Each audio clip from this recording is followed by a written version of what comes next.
في كتابه الحكيم وفي خطابه الكريم. أعوذ بالله من الشيطان الرجيم.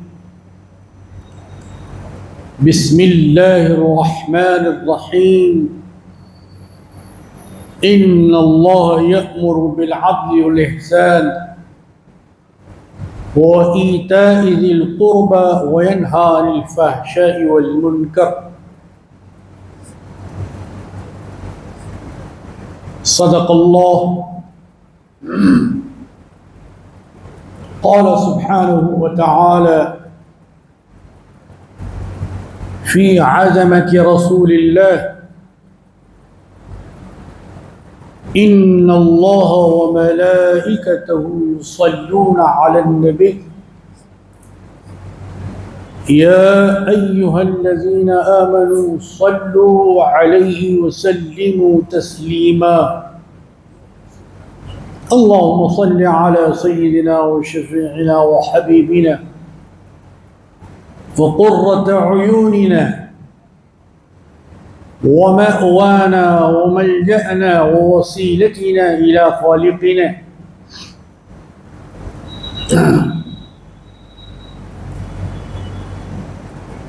محمد رسول الله خاتم الأنبياء والمرسلين راحة العاشقين مراد المشتاقين جد الحسن والحسين مولانا ومولى الثقلين صلوات الله وسلامه عليه. بفضل سبحان ربك رب العزة عما يصفون وسلام على الأنبياء والمرسلين والحمد لله ربنا ورب العالمين.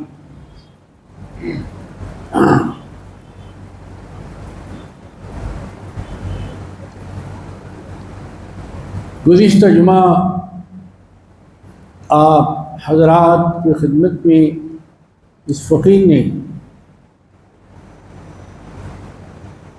قرآن مجید و فرقان حمید کی مشہور اور معروف آیت کریمہ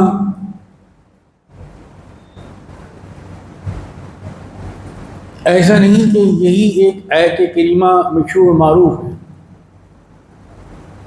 جب سارا قرآن ہی مشہور و معروف ہے تو اس کی آیات بھی مشہور اور معروف. چاہے مسلمان ہو چاہے غیر مسلمان، ہر ایک کو معلوم ہے کہ بڑی کتاب، مقدس کتاب، عظیم کتاب، آسمانی نورانی سبحانی کتاب قرآن مجید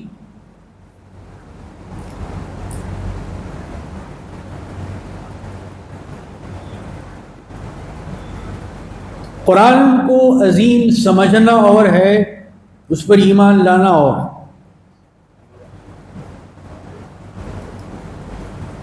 عظیم سمجھ کر صرف تعریف کر دینے سے کوئی آدمی وہ نہیں ہو جاتا جس کو مسلمان کہتے ہیں. مسلمان کا مطلب اللہ کو اور اللہ کی معرفت کروانے والے رسول اللہ کو اور رسول اللہ کی معرفت کروانے والے کلام اللہ یعنی قرآن کو ماننے والا.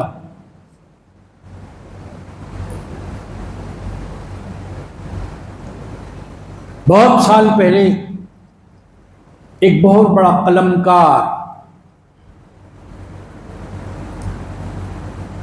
جس کا نام مائیکل ہارٹ تھا، اس نے بھی قرآن کو عظیم کتاب کہا، لکھا، لیکن یہ صرف کہنے اور لکھنے کی بات نہیں ہے بلکہ ماننے کی ہے. ہم اللہ کو ایک مانتے ہیں. آمنتو، میں نے تسلیم کیا، میں نے مان لیا، جان سے، دل سے، جہان سے. یہ بہت بڑی بات، ماننا، اقرار کرنا، تصدیق کرنا۔ لفظ قرآن پر ہمارا ایمان نہیں ہے، بلکہ ما کتب اللہ فی القرآن، جو اللہ نے قرآن مجید میں لکھا ہے اس پر ہمارا ایمان ہے۔ بسم اللہ کے بے سے لے کر سورہ والناس کی سین تک جو ہے لکھا،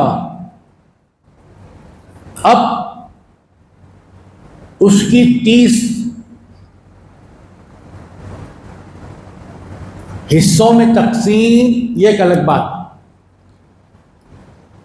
7 منزلوں میں اس کو مقرر کیا گیا، یہ الگ بات ہے۔ اس واسطے کہ جو باہمت لوگ ہیں، مسلمان ہی ہے وہ، اور کوئی دوسرے نہیں ہے، باہمت کوئی اور نہیں۔ انہیں قرآن کو مانتا بھی ہے، وہ پڑھتا بھی ایسا پڑھتا ہے کہ روزانہ 1 منزل پڑھتا ہے، روزانہ 1 منزل، تو 7 دن کے حساب سے 7 منزلیں ہوئی اس۔ تو قرآن شریف کی 7 منزلوں کا راز یہی ہے کہ مومن اگر کوئی باہمت ہے، شوق والا ہے، ذوق والا ہے، صرف ایصال ثواب کے لیے قرآن مجید کو نہیں کھولتا ہو، بلکہ اور دنوں میں بھی کھولتا ہے، پڑھتا ہے، سمجھنے کی کوشش کرتا ہے، اس سے حاصل کرنے کی کوشش کرتا ہے، تو اس کی 7 منزلیں، 7 دنوں میں 7 منزلیں ختم ہوئی۔ اس کا مطلب یہ کہ 7 دن میں قرآن تلاوت کر کے ختم کرنا۔ اب اتنا کوئی باہمت نہیں ہے وہ روزانہ 1 پارہ پڑھتا ہے، روزانہ 1 پارہ، 1 حصہ، تو یہ روزانہ پڑھنے والے کے لیے یہ جو مقرر کیا گیا اسے پارہ کہتے، پارہ، حصہ، جز، تو روز کے ایک حساب سے مہینے کے 30 پارے ہو گئے۔ اس طریقے سے 30 پارے قرآن مجید کے ہوئے۔ پچھلی قوموں کے اندر بھی کتابیں نازل کی گئیں، لیکن انہوں نے اس کتاب الہی کو فالو کرنے کے بجائے، اس پر عمل کرنے کے بجائے، اس کی آیتوں کو من و ان ایز اٹ از، جیسی وہ ہیں، قائم رکھنے کے بجائے اپنی طرف سے انہوں نے تبدیلیاں کر لی، چینجز کر لیا، جو ان کی طبیعت چاہتی تھی۔ بجائے اپنی طبیعت کو شریعت کے موافق بناتے، انہوں نے آیتوں کو اپنے مزاج کے موافق بنانا چاہا، اور جب انہوں نے یہ عمل کر دیا تو پھر ان کی کتاب سلامت نہیں رہی، اس میں تحریف ہو گئی، تبدیلی ہو گئی۔ جو پروردگار عالم نے نازل فرمایا تھا اس کی اصلیت باقی نہیں رہی۔ اس لیے ہم کہتے ہیں جتنی کتابیں، 4 مشہور کتابیں نہیں، صحیفہ ابراہیم، صحیفہ موسیٰ، اور جتنی کتابیں اللہ نے نازل فرمائی، ایمان لانے کے لیے تعداد معلوم ہونا ضروری نہیں، ایمان لانا اصل ہے۔ کتنی تعداد ہوں گی، 313 ہو، 314 ہو، اس سے زیادہ ہو، اس سے کم ہو، ان سب کو ہم بحیثیت آسمانی کتاب تسلیم کرتے ہیں، لیکن جہاں تک عمل کا معاملہ ہے تو قرآن پر ہم عمل کرتے ہیں، کیونکہ اب یہ مصدقہ کتاب، آخری کتاب، فائنل میسیج ہے اللہ تبارک و تعالیٰ کا۔ پروردگار نے فرمایا کہ اس کے بعد پھر کوئی اب کتاب نہیں، نہ اس کے بعد کوئی قوم، نہ اس کے بعد کوئی رسول، نہ اس کے بعد کوئی کلمہ، نہ اس کے بعد کوئی دین۔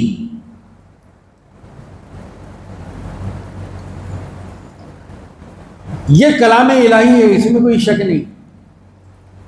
لیکن اس کے باوجود بھی اللہ تعالیٰ بہت ساری آیتوں کے شروع میں اپنا حکم بیان کرنے سے پہلے کیا فرماتا ہے؟ اِنَّا، بے شک. یعنی جو بات بیان کی جا رہی ہے اللہ تعالیٰ فرما رہے ہیں اے لوگوں اس میں شک، لیکن اس کے باوجود آج تک شکوک اور شبہات پائے جاتے ہیں. کہا جاتا ہے قرآن کی آیت ہے تو کیا ایسا نہیں ہو سکتا؟ کیا اس کا مطلب ایسا نہیں ہو سکتا؟ کیا اس کا مفہوم ایسا نہیں ہو سکتا؟ کیا اس کا معنی ایسا نہیں ہو سکتا؟ خیالات کا نام قرآن نہیں ہے، آیات کا نام قرآن ہے.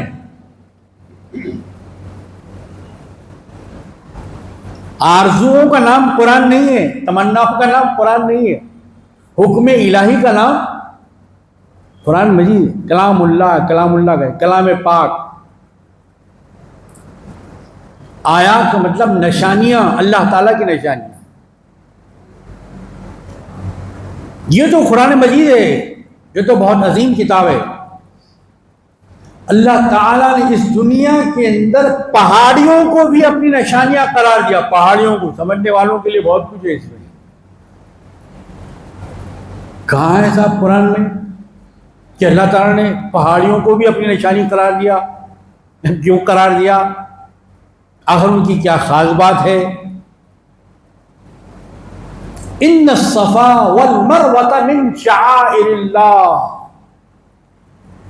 اے لوگوں یہ جو مکہ مکرمہ شہر کے اندر دو پہاڑیاں، وہ پہاڑیوں کے نام بھی تھے. ایک پہاڑ کا نام جبل ابو قبیس ہے، ایک پہاڑ ہے اس کا غار ہے، غار کا بھی نام ہے غار ہیرا. کس کا نام ہے؟ پہاڑ کے اندر ایک غار ہے اس کا نام ہے. اور ایک غار ہے اس کا نام ہے غار ثور، جہاں سرکار دو عالم صلی اللہ علیہ وسلم مدینہ شریف سفر کرتے ہوئے قیام فرمایا، توقف فرمایا، کچھ دیر کے لیے آپ نے وہاں پر آرام فرمایا. تو غار ہیرا وہ مقام ہے یہاں پر اللہ تعالیٰ نے قرآن مجید کی آیتوں کو نازل کرنے کے لیے ابتدا میں منتخب فرمایا.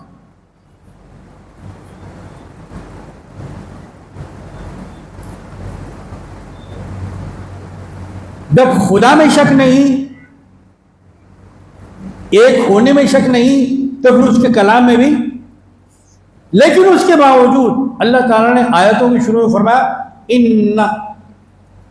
انا فتحنا ان شانئک هو الابتر. بے شک آپ کا دشمن اے پیغمبر علیہ الصلوۃ والسلام، آپ کا دشمن وہ پھلے گا، پھولے گا، سرخ روح ہوگا،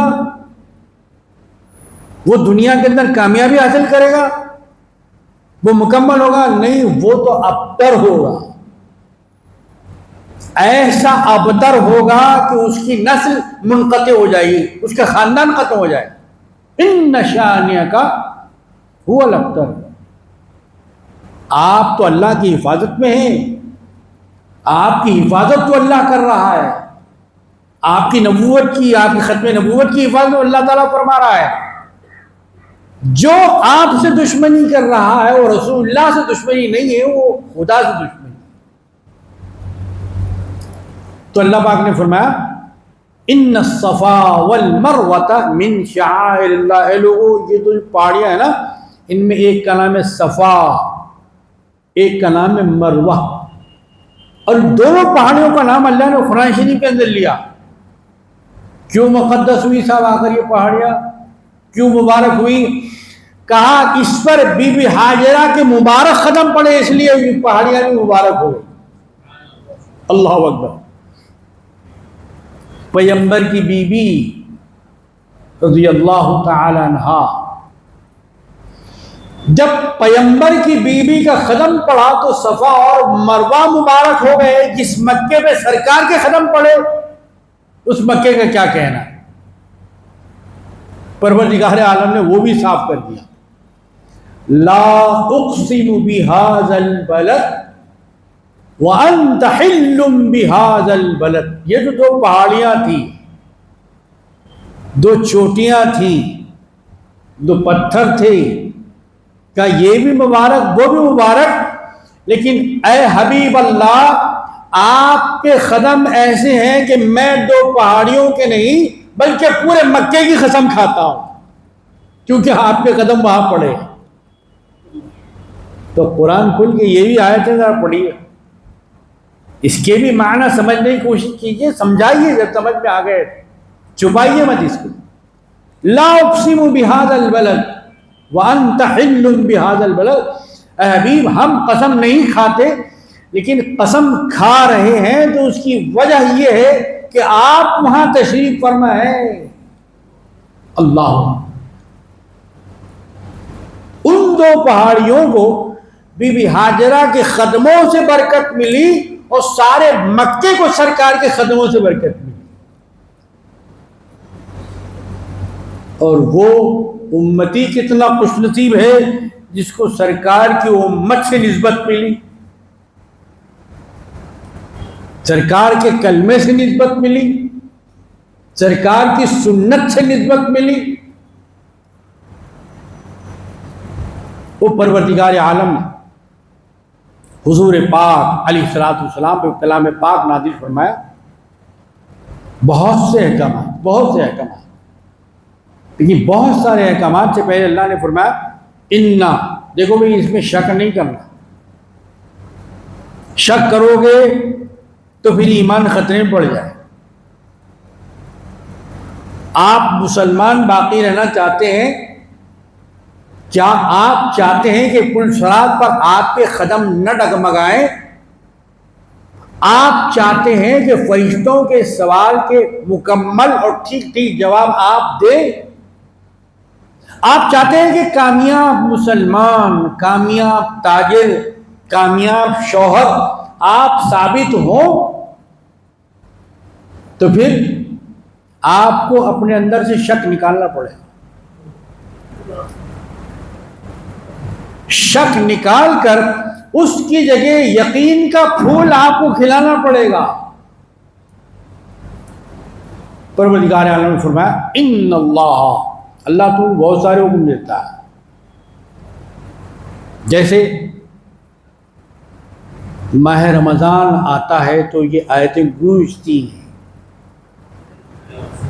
پروردگار عالم جل جلالہ وعم نوالہ ارشاد فرماتا ہے کہ مومنوں، تم پر اللہ تبارک و تعالی نے رمضان کے مہینے کے روزوں کو لکھ دیا.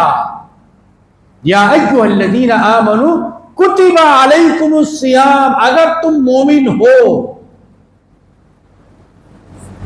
اگر تم مسلمان ہو تو اللہ تعالیٰ نے تمہارے لکھ دیا ہے. کہاں لکھ دیا ہے؟ کتاب اللہ میں لکھ دیا ہے، لوح محفوظ پر لکھ دیا ہے، اور تمہاری زندگی کے اعمال میں لکھ دیا اللہ نے. کتب علیکم الصیام کما کتب علی الذین من قبلکم، جیسا کہ پچھلی قوموں پر بھی اللہ تبارک و تعالی نے روزوں کو فرض کیا تھا. اب جو مومن ہے اس کا کام قبول ہی کرنا ہے، قبول کیے بغیر چارہ نہیں. لیکن یہاں جو کلام اللہ تبارک و تعالی فرما رہے ہیں اس میں آ رہا ہے کہ ان اللہ یأمر، اللہ تم کو حکم دیتا ہے. بے شک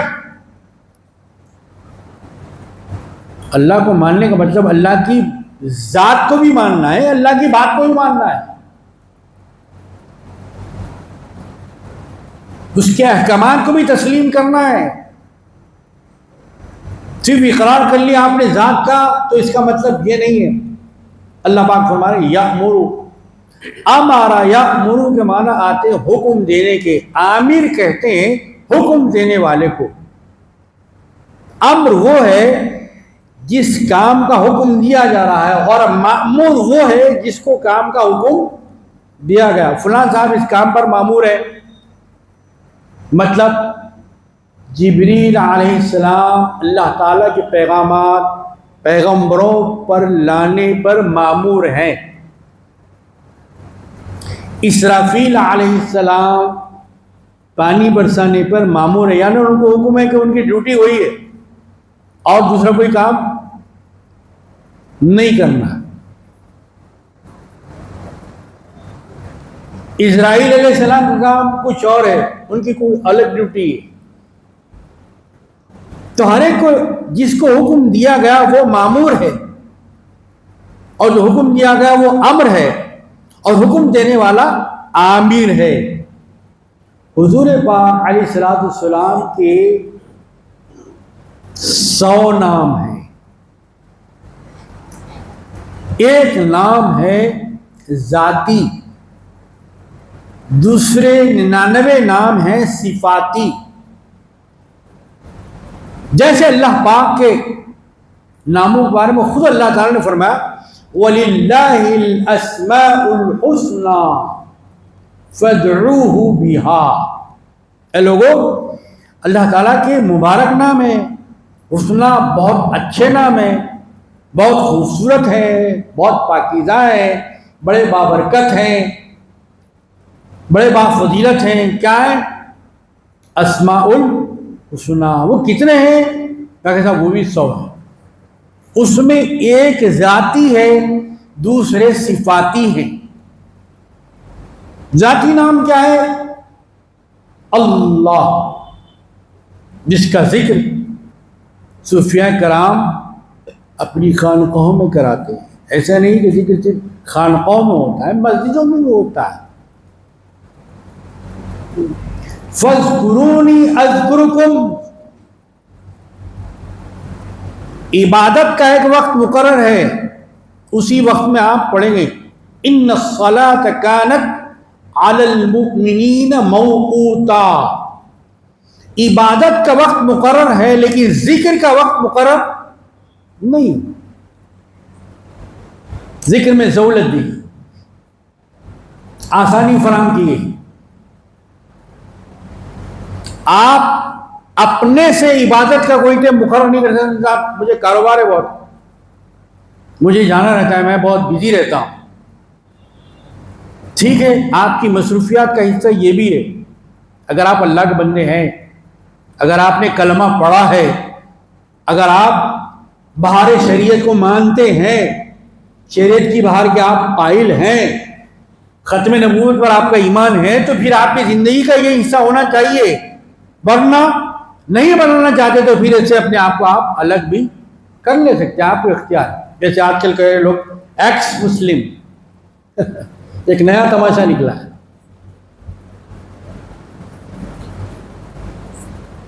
جی، ایکس مسلم نام کی کوئی چیز نہیں ہے، کبھی بھی ان کے چکر میں مت آئیے۔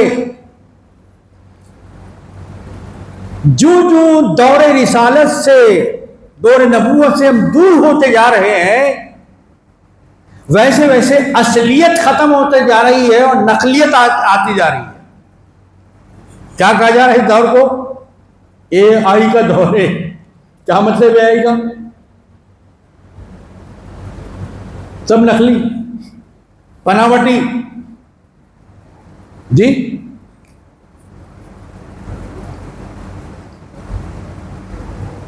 تو عزیزان محترم، پروردگار عالم کا حکم ماننا، اس پر عمل کرنا،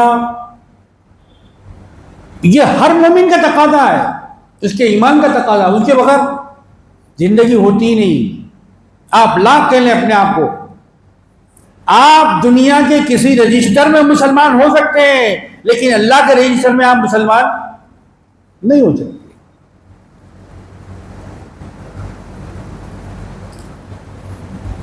ان اللہ یأمر، جب تم مومن ہو، جب تم مسلمان ہو، جب تم نے کلمہ پڑھا ہے، آمنتو کہا ہے،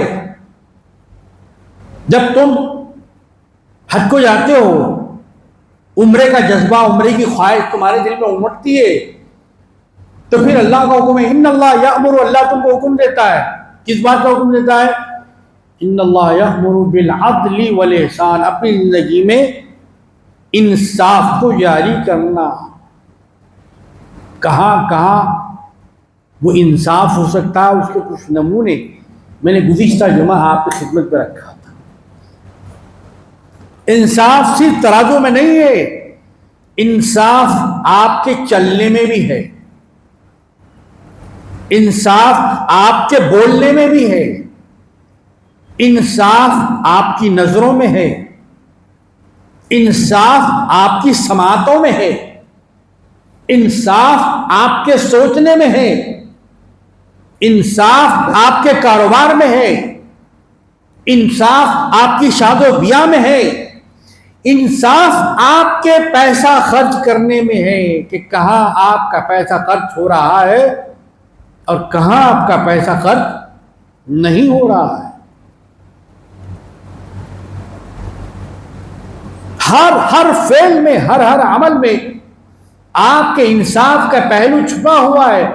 اگر کوئی استاد ہے تو استاد کے زندگی میں بھی انصاف ہے کہ برابر پڑھا رہا ہے کہ نہیں پڑھا رہا ہے، محنت کر رہا ہے کہ نہیں کر رہا، کورس کی تکمیل کر رہا ہے کہ نہیں کر رہا ہے، ایسی تنخواہ اٹھا رہا ہے. میرے عزیز دوستو، انصاف اور عدل لفظ چھوٹا ہے لیکن معنی میں بہت بڑا ہے، سمندر کی طرح. بالعدل والاحسان، احسان کا مطلب سامنے والے کا کوئی حصہ نہیں ہے، کوئی حق نہیں ہے. حق والے کو تو سب حق دیتے ہیں، یہ کوئی بڑی بات نہیں ہے. وہ تو آپ نے حق دیا، اس کو تو ملنا ہی تھا. اگر نہیں دے رہے ہیں آپ حق کے باوجود تو حق مار رہے ہیں آپ. اس کا حق نہیں ہے، حصہ نہیں بنتا ہے، کچھ نہیں نکلتا ہے. دینا یہ ہے احسان، اس کا نام ہے احسان. ایک احسان کی تعریف تو یہ ہے، اور ایک احسان کی تعریف بزرگوں نے یہ بتائی کہ آپ بحیثیت مسلمان جو عبادت کر رہے ہیں تو کعبے کی نہیں کر رہے. کعبہ تو سمت ہے، جہت ہے، قبلہ ہے، رخ ہے. رب کعبہ کی عبادت کر رہے ہیں. وَلْيَعْبُدُوا رَبَّ هَذَا الْبَيْتِ، هَذَا الْبَيْتِ نہیں، رب هَذَا الْبَيْتِ، اس گھر کا جو مالک ہے، اس گھر کا جو مالک ہے اس کی آپ کو عبادت کرنا ہے، نہ کہ گھر کی عبادت. مسلمان گھر کی عبادت نہیں کرتا، رب هَذَا الْبَيْتِ کی عبادت کرتا. تو یہ ہوا عدل اور یہ احسان. ان اللہ یأمر بالعدل والإحسان وإیتاء ذی القربى. تیسری بات، بڑی اہم بات، اس کا زندگی سے بہت قریب تعلق ہے. جو چیزیں، جو باتیں آپ کو زندگی میں روز مرہ ضرورت پڑتی ہیں، پیش آتی ہیں، سامنے آتی ہیں، وہ چیزیں بڑی ضروری ہیں نا. اس لیے ہر جمعہ یہ آیت خطیب صاحب پڑھتے ہیں. کیوں پڑھتے ہیں اس کا راز یہی ہے. آپ کو روزانہ سابقہ پڑتا ہے. ایتاء ذی القربى یعنی جو آپ کے رشتہ دار ہیں، چچا زاد ہیں، ماموں زاد ہیں، پھوپھی زاد ہیں، خود آپ کے سگے بھائی بہن ہیں، ایک ماں باپ کی اولاد ہے، ایک فیملی کے ہیں، ایک اصل کے ہیں، ایک نسل کے ہیں، ایک خاندان کے ہیں.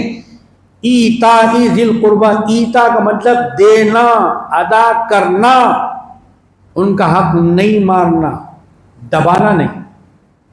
ذی القربى جتنے آپ سے قربت رکھنے والے ہیں، رشتہ داری رکھنے والے ہیں، جتنے ناطے والے ہیں، ان کا حق ان کو دینا. قربا کا لفظ وہاں بھی اللہ تعالیٰ نے استعمال فرمایا جہاں سرکار دو عالم صلی اللہ علیہ وسلم کے بالکل قریب ترین لوگوں کا تذکرہ آیا. قُلْ لَا أَسْأَلُكُمْ عَلَيْهِ أَجْرًا إِلَّا الْمَوَدَّةَ فِي الْقُرْبَى.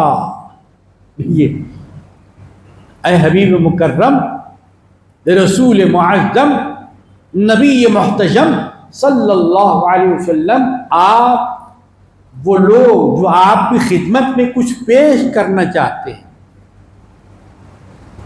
کہ سرکار ہمارے لیے مصیبت اٹھا رہے ہیں، طائف میں جا کے پتھر کھا رہے ہیں، خون میں نہا رہے ہیں، جنگوں میں پیٹ پر پتھر باندھ رہے ہیں، فاقہ نہیں روزے پہ روزہ رکھ رہے ہیں، بھلا ہم کیسے دیکھ سکتے ہیں؟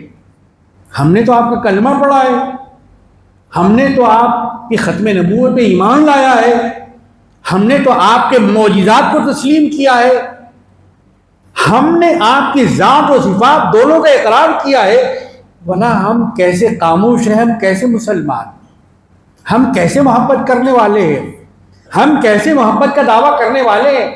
لہذا ہم اپنی محبت کے دعوے کی دلیل کی بنیاد پر کچھ سرکار دو عالم صلی اللہ علیہ وسلم کی خدمت میں پیش کرنے کی سعادت حاصل کرتے ہیں۔ یا رسول اللہ حکم دیجیے آپ۔ اس وقت جو بھی سکہ تھا، روپیہ تھا، کرنسی تھی، یا چاندی کی شکل میں، یا سونے کی شکل میں، یا درہم کی شکل میں، یا دینار کی شکل میں، یا کسی اور شکل میں، یا حبیب عرب و عجم صلی اللہ علیہ وسلم ہم آپ کی خدمت میں پیش کرنا چاہتے ہیں۔ ایسا ارادہ اصحاب کریم کا ہوا، یہ خواہش، یہ تمنا ان کے دل میں جاگی کہ ہم خدمت کریں سرکار کی۔ اس سے پہلے اللہ تبارک و تعالی نے اپنے پیغمبر کو یہ حکم دے دیا کہ اے حبیب معظم صلی اللہ علیہ وسلم، آپ ان لوگوں سے فرمائیے لا اسألکم، خبردار اے لوگوں، پیغمبر دنیا میں کسی سے مانگنے لینے نہیں آتا ہے، پیغمبر کو ساری دنیا کو بھیج دینے آتا ہے۔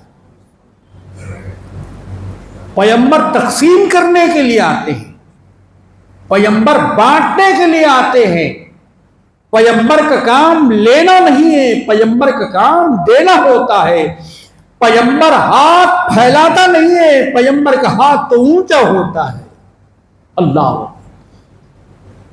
یہ رسولوں کا خاصہ کہ رسول دینے کے لیے آتے ہیں، رسول پڑھنے کے لیے نہیں آتے، رسول پڑھانے کے لیے آتے ہیں، رسول سیکھنے کے لیے نہیں آتے، رسول تو سکھانے کے لیے آتے ہیں۔ یعلمہم الکتاب والحکمہ، اے لوگو، یہ پیغمبر تم کو سکھاتے، کیا سکھاتے؟ کتاب سکھاتے ہیں۔ کتاب سکھانا یہ حضور کا کام ہے، اور سیکھنا امتیوں کا کام ہے۔ خیرکم من تعلم القرآن وعلمہ، تم میں بہترین مسلمان، ہم نے اپنی اپنی نشانیاں مقرر کر لی، وہ بہتر ہے، وہ اچھا ہے، فلاں کا اسٹیٹس اچھا ہے، فلاں کا معیار زندگی اچھا ہے۔ اور سرور کائنات صلی اللہ علیہ وسلم بتا رہے ہیں وہ مومن اچھا ہے جس کی زبان پر قرآن ہو، جس کی انگلیاں قرآن کی آیات پر پھیرتی ہوں، جس کے ذہن میں قرآن کے معنی ہو، اور جس کے دل میں قرآن کے اسرار اور رموز کا خزانہ ہو۔ اللہ اکبر، یہ سرور کائنات علیہ الصلوۃ والسلام کہ پیغمبر دینے کے لیے آتے ہیں، کچھ لینے کے لیے نہیں آتے۔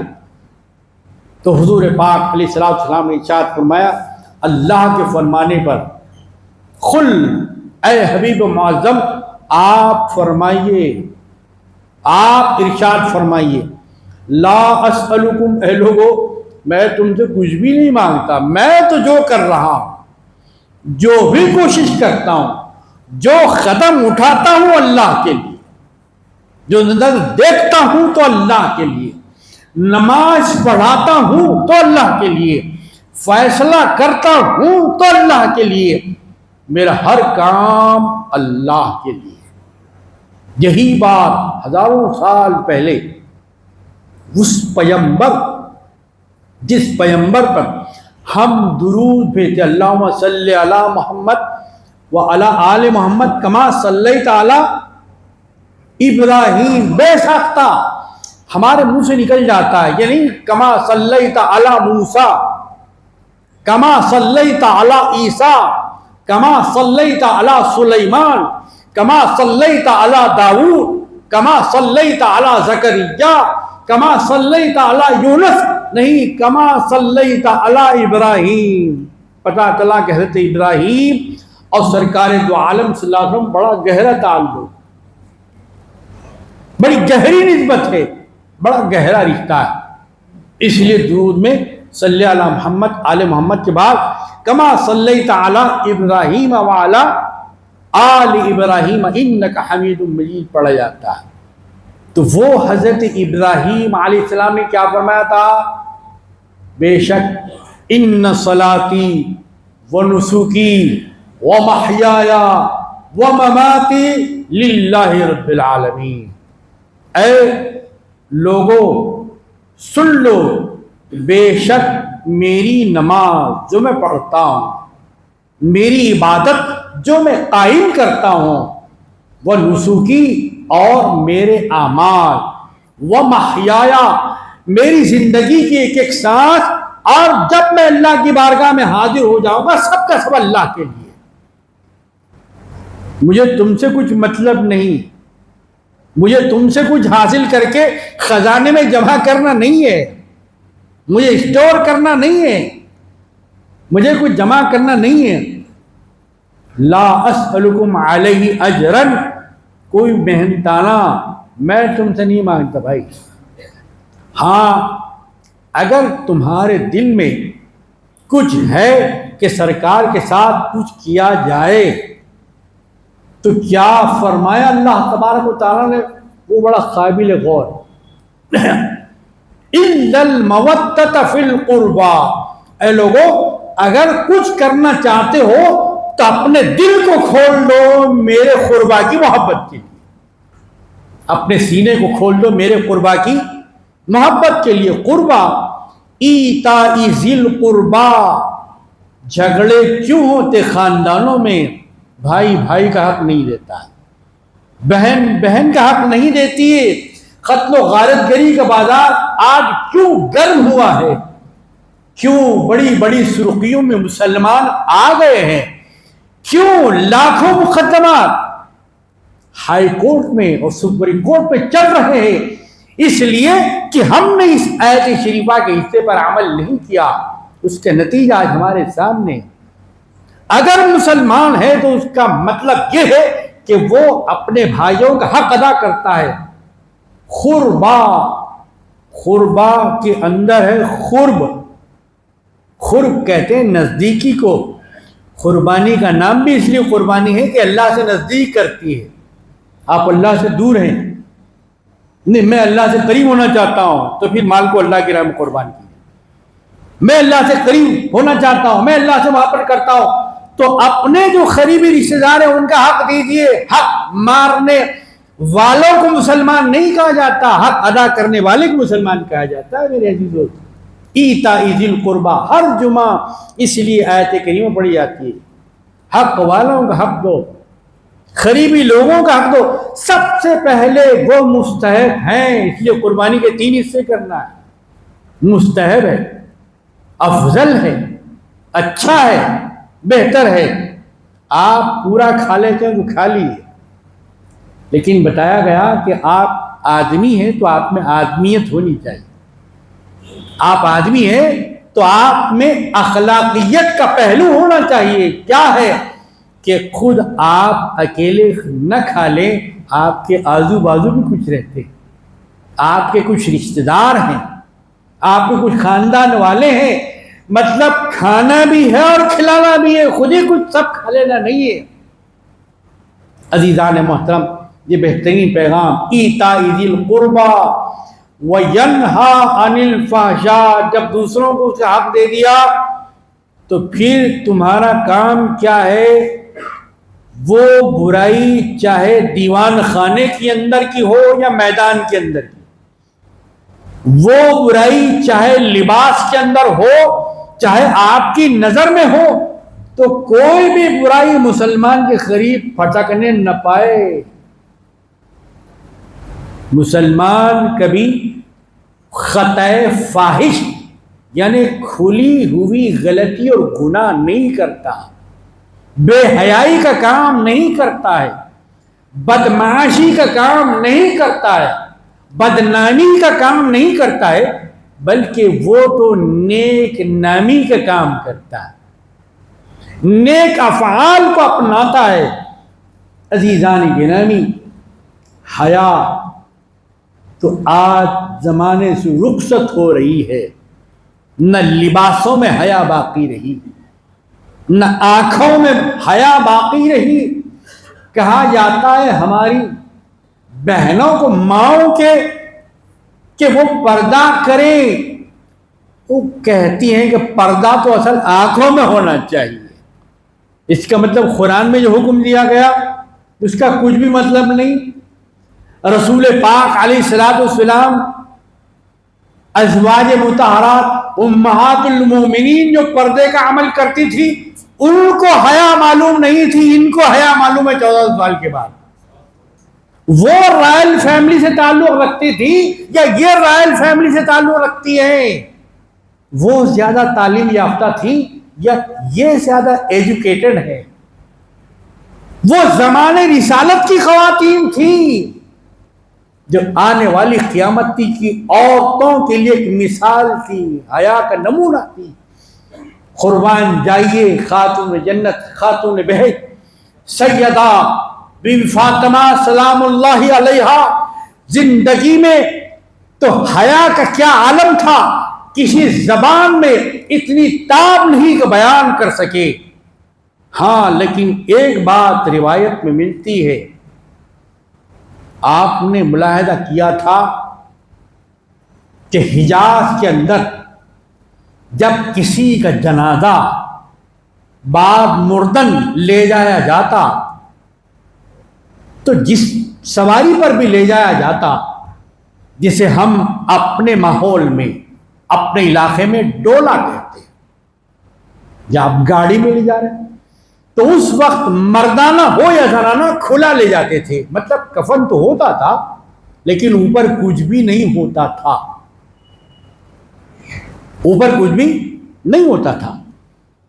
بی فاطمہ خاتون جنت سلام اللہ علیہا نے اپنے چند عزیزوں سے ارشاد فرمایا کہ جب میرا بلاوا خدا کے پاس آ جائے اور جب مجھے لے جایا جائے تو میرے جنازے کو ڈھانک کے لے جایا جائے تاکہ پتہ نہ چلے کہ یہ مردانے کا ہے یا زنانے کا ہے۔ اللہ اکبر۔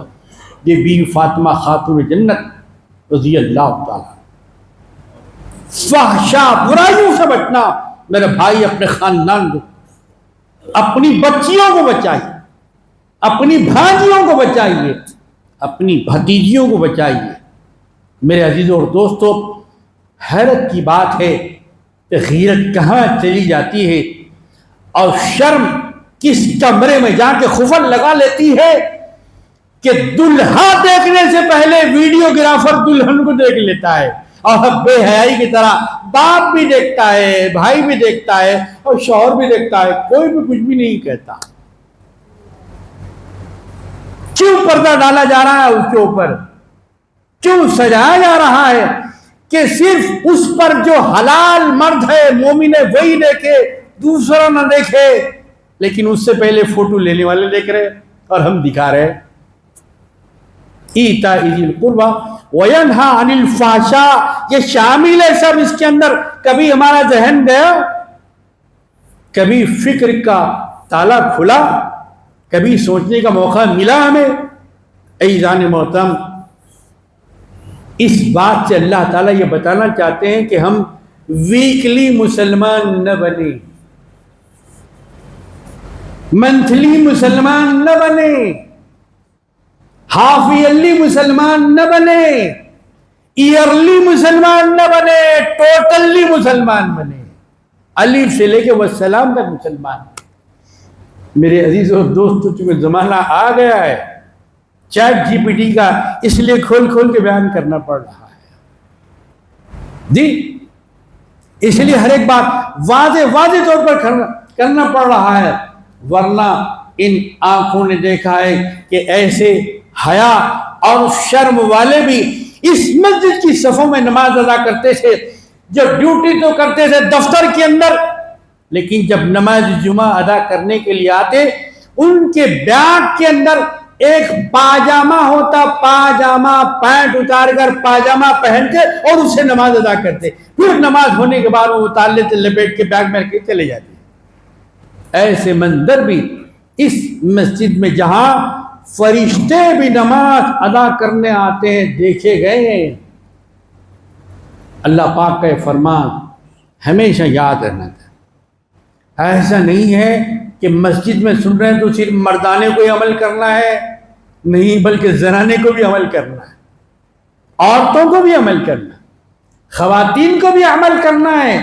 ان اللہ یأمر بالعدل والإحسان وإیتاء ذی القربى وینہی عن الفحشاء والمنکر، اور بری باتوں سے۔ اب بری بات کیا ہو سکتی ہے، اچھی بات کیا ہو سکتی ہے؟ اتنی تو تمیز آپ کے اندر ہے کہ اچھی اور بری بات کے اندر آپ فرق محسوس کریں۔ اس امت میں ایسے بھی لوگ حضور پاک علیہ السلام کی زمان سے گزر چکے ہیں کہ جن سے زمین والے تو زمین والے، آسمان والے بھی حیا کرتے تھے۔ اور سرکار نے فرمایا الحیاء من الایمان، اے میرے امتی، اے مجھ سے محبت کرنے والے، اے میرے عاشق، سوچ لے لکھ لے نوٹ کر لے کہ حیا ایمان کا حصہ ہے۔ جو حیادار ہے وہ مومن ہے، جو حیادار ہے وہ عاشق رسول ہے، جو حیادار ہے وہ نمازی ہے، اور جو بے حیا ہے تو پھر مسلمانی کا تصور اس کی ذات سے نہیں ہو سکتا۔ ذات بھی مسلمان ہو، صفات بھی مسلمان ہو، ذات بھی حیادار ہو، صفات بھی حیادار۔ اللہ اس پر عمل کرنے کی توفیق رفیق ہم کو عطا فرمائے۔ وآخر دعوانا ان الحمد للہ رب العالمین۔